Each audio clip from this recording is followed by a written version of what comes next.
Tadi bilang surga yang rapuh. Di balik semua keindahannya yang luar biasa, ada kekuatan alam yang dahsyat yang bisa mengubah segalanya dalam sekejap mata. Hari ini kita nggak cuma akan ngomongin angka atau fakta. Kita akan coba menyelami lagi luka, sekaligus ketangguhan yang terukir dari berbagai tragedi terbesar dalam sejarah bangsa ini. Cuma butuh 1 detik, dan semuanya bisa hilang.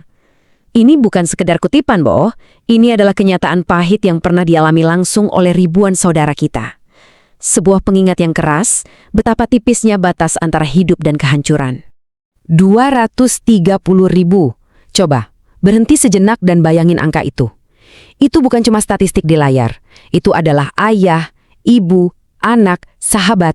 Itu adalah tawa yang mendadak hening, cerita yang gak akan pernah selesai, dan ribuan masa depan yang direnggut dalam satu pagi yang kelam. Ya, angka yang mengerikan itu adalah milik satu nama, Tsunami Aceh, tanggal 26 Desember 2004. Sebuah hari yang bukan cuma mengubah peta daratan, tapi juga peta hati kita semua sebagai satu bangsa. Salah satu bencana paling mematikan dalam sejarah modern umat manusia. Oke, kita mulai dulu dari kekuatan alam yang paling murni yang benar-benar nggak bisa dilawan. Ketika bumi dan lautan menunjukkan amarahnya, jejak kehancuran yang ditinggalkan itu bahkan sulit untuk kita bayangkan. Semuanya dimulai dari gempa raksasa di dasar samudra, getarannya bahkan terasa sampai ke pesisir Afrika. Lalu ada jeda yang menipu. Laut tiba-tiba surut sebelum kembali lagi sebagai dinding air setinggi gedung puluhan meter. Tapi, di antara semua data ini, ada satu gambaran yang paling menusuk hati. Banyak keluarga yang ditemukan dalam pelukan terakhir mereka. Di tengah teror yang tak terbayangkan, pilihan terakhir mereka adalah saling berpegangan. Sebuah bukti cinta yang ternyata lebih kuat dari amukan ombak. Sekarang, kita coba mundur jauh ke belakang, ke tahun 1815. Jauh sebelum ada teknologi canggih, ada sebuah gunung di Sumbawa, namanya Tambora, meletus dengan kekuatan yang gila banget. Saking dahsyatnya letusan ini sampai mengubah iklim seluruh planet. Ini bukan lagi tragedi lokal, ini bencana global. Dampaknya begitu luar biasa sampai dunia menjulukinya tahun tanpa musim panas. Coba bayangin, abu dari satu gunung di Indonesia menyelimuti seluruh atmosfer bumi, menghalangi sinar matahari. Di Eropa dan Amerika, salju turun di bulan Juni. Akibatnya, gagal panen massal, kelaparan, kerusuhan di mana-mana. Ini bukti nyata betapa kecil dan terhubungnya dunia kita ini. Ada letusan yang diingat karena abunya, ada yang diingat karena lavanya. Tapi letusan yang satu ini diingat karena suaranya.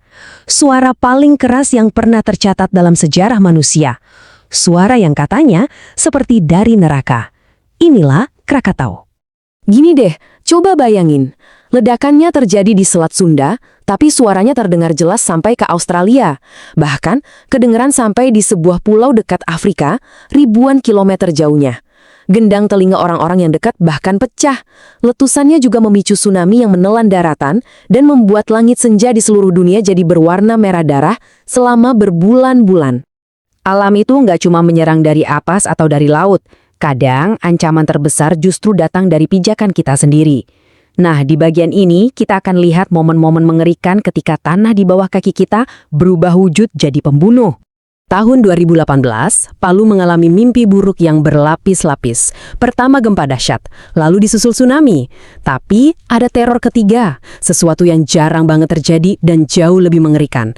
Tanah tempat mereka berdiri tiba-tiba mencair. Fenomena mengerikan itu namanya likuefaksi. Gampangnya gini, bayangin tanah yang kokoh tiba-tiba berubah jadi lumpur hisap raksasa. Rumah-rumah itu nggak hancur, tapi terseret, terlipat dan ditelan utuh sama bumi. Seluruh perkampungan di Petobo dan Balaroa itu seolah-olah mengalir kayak sungai lumpur, membawa apapun yang ada di atasnya menuju kehancuran total. Masih di tahun yang sama, 2018. Tsunami datang lagi, tapi kali ini dengan cara yang lebih licik dan mengerikan. Gak ada gempa sebagai peringatan, gak ada getaran, cuma ada dinding air yang tiba-tiba muncul dari gelapnya malam. Seperti seorang pembunuh yang datang dalam sunyi. Apa penyebabnya? Ternyata, sebagian tubuh Gunung Anak Krakatau longsor dan runtuh ke laut, memicu gelombang mematikan. Momen paling tragis dari bencana ini terekam dalam sebuah video yang viral. Band Seventeen lagi asik-asiknya manggung di tepi pantai. Tawa, musik, penonton bernyanyi, lalu dalam sepersekian detik, panggung dan semua orang di depannya disapu bersih oleh ombak yang datang dari belakang. Sebuah momen perayaan yang berubah jadi kuburan massal. Tapi ya gitu, nggak semua tragedi itu datang dari alam. Kadang monster terbesarnya adalah kita sendiri. Di bagian ini kita akan melihat luka-luka yang disebabkan oleh tangan manusia, entah itu karena kesengajaan, kelalaian, atau kegagalan sistem. Tahun 1998, Indonesia lagi ada di titik terendahnya. Krisis ekonomi memicu kemarahan sosial yang meledak di jalanan. Nah, di tengah kekacauan itu terjadi salah satu episode paling kelam. Pusat-pusat perbelanjaan dibakar massa. Ratusan orang, entah itu penjara atau pengunjung biasa, terjebak di dalam. Mereka nggak tewas karena peluru, tapi karena api dan asap yang lahir dari amarah dan keputusasaan sesama manusia. Kali ini, tragedi datang dari langit. Sebuah pesawat yang masih baru, canggih, jatuh cuma 13 menit setelah terbang. Ironisnya, penyebabnya adalah sistem keamanan otomatis yang justru dirancang untuk mencegah kecelakaan. Sebuah software yang harusnya jadi malaikat pelindung, malah jadi algojo yang mengambil alih kendali dari pilot dan menukikkan pesawat lurus ke Laut Jawa.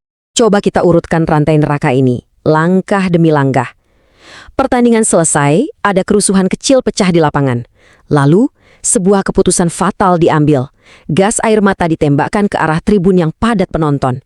Udara seketika jadi racun. Kepanikan meledak. Ribuan orang berlari buta, berebut ke pintu keluar yang ternyata sempit, bahkan ada yang terkunci. Mereka nggak bisa napas. Mereka jatuh, lalu terinjak-injak oleh sesama penonton yang juga lagi berjuang untuk hidup. Satu malam pertandingan bola berubah jadi ladang pembantaian. Setelah menyaksikan semua kengerian ini, satu pertanyaan besar pasti muncul di benak kita semua kan? Pertanyaan yang sulit, tapi ya harus kita hadapi. Mari kita coba renungkan bareng-bareng di bagian terakhir ini. Pertanyaannya simpel tapi dalam. Kenapa? Kenapa rasanya bangsa ini terus-menerus diuji dengan tragedi berskala kolosal? Apa ini semacam kutukan geografis? Atau jangan-jangan ada faktor lain yang ikut bermain? Jawabannya ternyata adalah kombinasi yang berbahaya. Pertama, takdir geologis. Kita ini hidup persis di atas cincin api Pasifik, tempat lempeng-lempeng bumi itu terus bertabrakan, menciptakan gempa dan gunung berapi tanpa henti. Kedua, geografi. Garis pantai kita yang super panjang jadi sasaran empuk tsunami. Dan yang terakhir, dan ini yang paling pahit, faktor manusia.